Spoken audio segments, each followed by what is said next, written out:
बहू का 9वां महीना। सुमित्रा जी की बहू रितु प्रेग्नेंट थी और अब उसकी प्रेगनेंसी का 9वां महीना चल रहा था।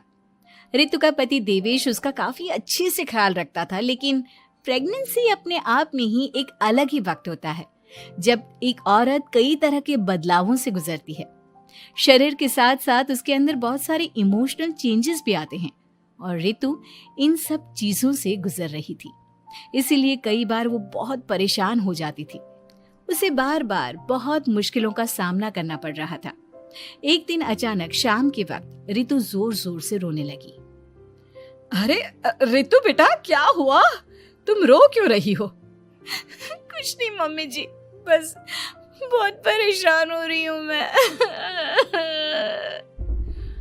हाँ बेटा, वो तो मुझे भी दिख रहा है, तभी तो रो रही हो तुम।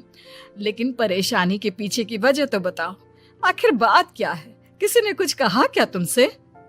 नहीं मम्मी जी, किसी ने कुछ भी नहीं कहा, बस ऐसे ही मेरा मन कर रहा है रोने का। अरे बेटा, ये क्या बात हुई? रोने का मन कर रहा है? अरे तुम माँ बनने वाली हो, अगर इस तरह रहोगी ना तो बच्चा भी रोने वाले नेचर का पैदा होगा। तो फिर मैं क्या करूं मम्मी जी? मुझे बता अपने दिल की बात, मेरे साथ शेयर कर कि क्या परेशानी है।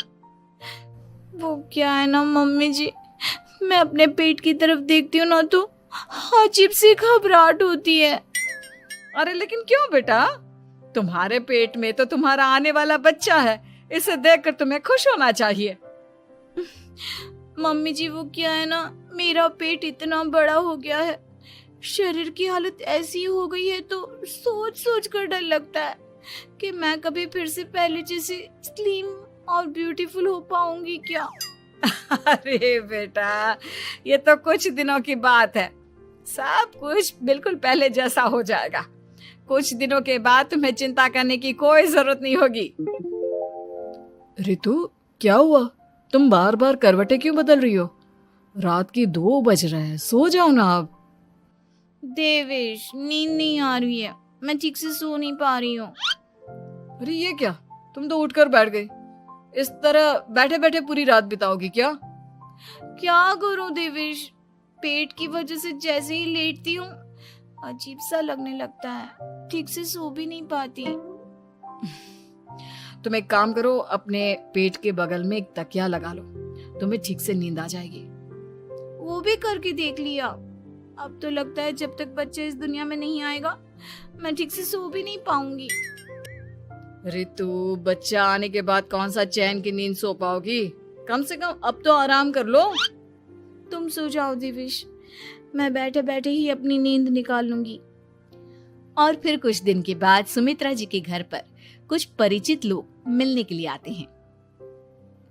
मम्मी जी, आप उन लोगों के साथ बैठकर बातें करिए, मैं सबके लिए चाय बना देती हूँ।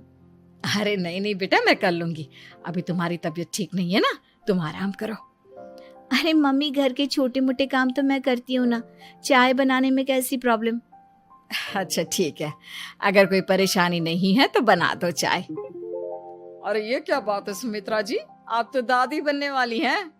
हाँ जी, बस ठीक ठाक तरीके से मेरा पोता या पोती इस दुनिया में आ जाए तो चैन हो जाए।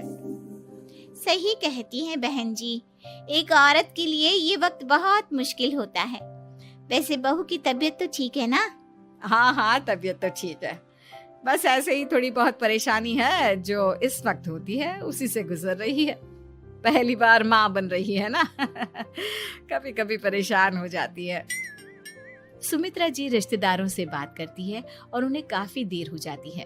रिश्तेदारों के जाने के बाद, अरे रितु बेटा, तुम अभी तक किचन में काम कर रही हो? मैंने तुम्हें मना किया था ना, इतनी देर खड़े रहने की क्या जरूरत थी? मम्मी जी, वो मुझे लगा रात के खाने में देर हो जाएगी, इसलिए मैं साफ उधर बिजी थी तो मैं खाना बनाने लग गई थी। अरे बेटा, तुम तो बिल्कुल कुछ भी नहीं समझती, जरा अपने पैरों की हालत तो देखो। हाँ मम्मी जी, मुझे भी ना पैरों में बहुत भारीपन लग रहा है। ये भारीपन नहीं है, ज्यादा देर खड़े रहने की वजह से तुम्हारे पैरों में सूजन आ गई है। अब कमरे में जाकर आराम करो, चलो। और सुनो, अपने पैरों के नीचे ना तकिया लगा लेना, सर के नीचे मत लगाना, ठीक है? अपने कमरे में जाने के बाद यार ये प्रेगनेंसी भी कितनी अजीब चीज है, कभी रोने का मन करता है, कभी हंसने का। घर में सब मुझे बहुत प्यार करते हैं, लेकिन प्रेगनेंसी की जो प्रॉब्लम्स मैं फेस कर रही हूँ वो मैं किसी को नहीं समझा सकती। ये सब कब ठीक होगा? और फिर एक रात अचानक रितु नींद में उठकर बैठ जाती है और अपने पूरे शरीर पर खुजली करने लगती है। देवेश की आंख खुलती है और वो रितु को इस तरह खुजली करते हुए देखता है। अरे क्या हुआ रितु, तुम ठीक तो हो ना? पता नहीं क्यों देवेश, लेकिन अचानक से पूरे शरीर में खुजली हो रही है। दिखाओ जरा मुझे। अरे लेकिन तुम्हारे शरीर पर तो कोई मच्छर के काटने की या किसी तरह के रैशेस भी नहीं है, फिर खुजली क्यों हो रही है? लगता है ये भी प्रेगनेंसी की कोई नई प्रॉब्लम है। अरे अरे परेशान मत हो, मैं मम्मी को बुला कर लाता हूँ। सुमित्रा जी के आने के बाद अरे क्या बात है बेटा, इस तरह क्यों खुजली कर रही हो? अचानक से क्या हो गया तुम्हें? मम्मी जी ऐसा लग रहा है जैसे सर से पैर तक पूरे बदन में मच्छरों ने काट लिया हो। अरे लेकिन इसमें रोने की क्या बात है, चुप हो जाओ, सब ठीक हो जाएगा। हाँ मैं बहुत परेशान हो गई हूँ, बस अब जल्दी से बच्चा इस दुनिया में आ जाना चाहिए ताकि मुझे इन सारी प्रॉब्लम से मुक्ति मिले। ऐसा नहीं कहते रितु, माँ बनना तो दुनिया की सबसे बड़ी खुशखबरी है और ये सारी परेशानियां तो सबके साथ होती है। जानती हूँ, लेकिन फिर भी क्या करूँ, रात को सो नहीं सकती, कभी पेट भर के खाना खा लेती हूँ तो उल्टी करने का मन करता है, ज्यादा देर खड़ी हो जाती हूँ तो पैर में सूजन आ जाती है, ज्यादा देर बाहर घूमने भी नहीं जा सकती वरना टॉयलेट की प्रॉब्लम। ये सब कब ठीक होगा? कुछ दिन और बीत गए और अब तक रितु का 9वां महीना खत्म होने का वक्त आ गया था। अब हर दिन रितु बस यही सोचती थी कि उसका बच्चा इस दुनिया में आने वाला है। हाँ, वो बात अलग थी कि वो कई तरह की इमोशनल चेंजेस से गुजर रही थी और फिर एक दिन अचानक, देवेश मुझे ना चाउमीन खाने का मन कर रहा है। अभी रात के 12 बजे? अरे रितु, इस वक्त चाउमीन कहाँ से लेकर आऊंगा मैं? किसी होटल में फोन करो ना, कोई तो डिलीवर करता होगा ना इतनी रात को। नहीं नहीं रितु, इतनी रात को कोई डिलीवर नहीं करता, तुम कल खा लेना, मैं कल तुम्हारे लिए लेकर आऊंगा बस। नहीं, मुझे अभी खाने का मन कर रहा है, मुझे अभी खाना है।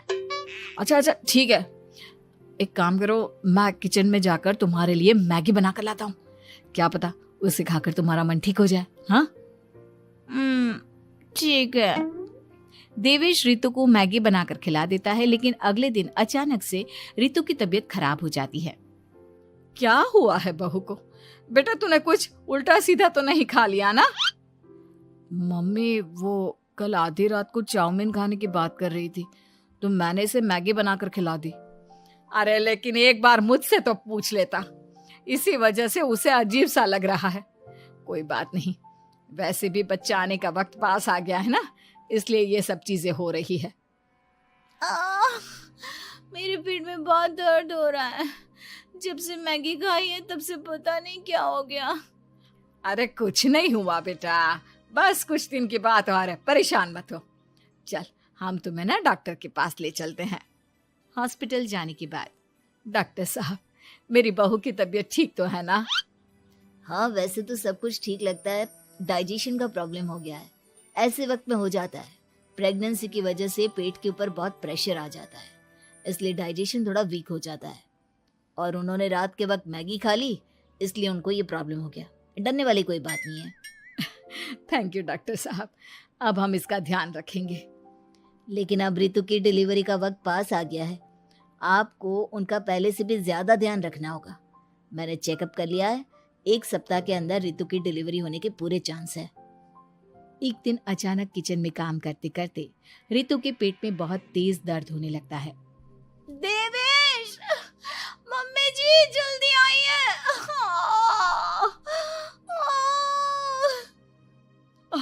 अरे क्या हुआ बहू, क्या हुआ तुम्हें? बहुत दर्द हो रहा है मम्मी, मेरे पेट में बहुत तेज दर्द हो रहा है, मुझसे खड़ा भी नहीं रहा जा रहा। इधर आ जाओ रितु, मैं तुम्हें बेड पर लिटा देता हूँ, सब ठीक हो जाएगा। बेटा, मुझे लगता है इसकी डिलीवरी का वक्त पास आ गया है। अब हमें रितु को हॉस्पिटल ले जाना होगा। वैसे भी डॉक्टर ने कहा था कि 1 सप्ताह के अंदर डिलीवरी कभी भी हो सकती है। मुझे बहुत दर्द हो रहा है, ऐसा लग रहा है जैसे मैं मर जाऊंगी। प्लीज मुझे बचा लो देवेश। अरे रितु, घबराओ मत, ऐसा कुछ नहीं होगा। हॉस्पिटल पहुंचने के बाद आप जल्दी से रितु को एडमिट करवा दीजिए और आप लोग बाहर वेट करिए। नहीं, मुझे बहुत दर्द हो रहा है। रितु, समझने की कोशिश करो, सब कुछ ठीक हो जाएगा। रितु को लेबर पेन शुरू हो गया था और वो काफी तकलीफ से गुजर रही थी। एक बच्चे को जन्म देते समय औरत जिस तकलीफ से गुजरती है उसे सिर्फ वही समझ सकती है। रितु की तकलीफ को देखकर देवेश भी काफी इमोशनल हो गया था।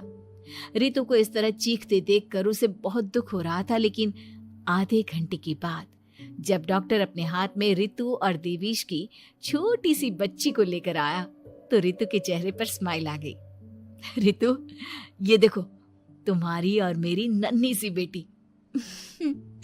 ये तो एकदम परी की तरह दिखती है। दिखेगी क्यों नहीं, एकदम तुम पर गई है ना, इसलिए।